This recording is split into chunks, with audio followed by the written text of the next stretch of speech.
As this pandemic has continued on, I've spent a lot of time thinking about what it would be like to lose somebody in this time of isolation.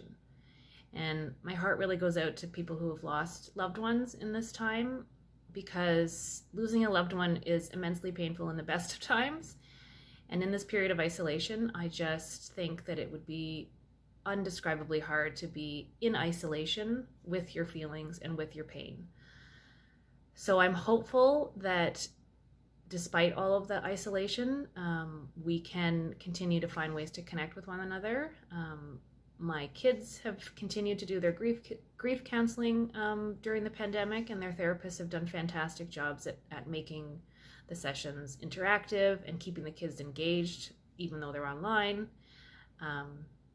My widow friends and I we had a get together in the dead of winter when there was a few days of warmth, and we were just desperate to be with each other, and we huddled by a fire in my backyard and just soaked up the goodness of being together. It's really hard to be disconnected and not able to see the people that love you face to face when you're grieving.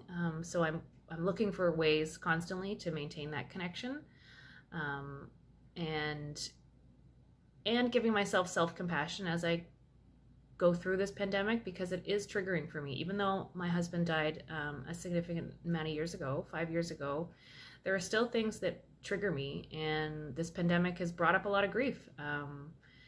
I've had to do everything on my own, and really on my own in isolation, and that really pokes at my feelings of missing him, my feelings of anger, my feelings of sadness.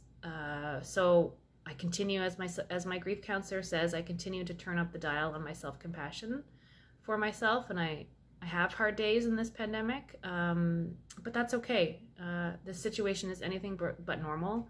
I am a human living through an extraordinary circumstance, and it's okay to be sad and have days and moments where you break down. But as I turn up the self-compassion dial, I reach out in whatever way I can to connect with people, in order to keep myself going, and understand that it's a hard time, but by leaning on each other in whatever way we can, virtually or outdoors, it will make it easier to get through this time of grief in the shadow of COVID.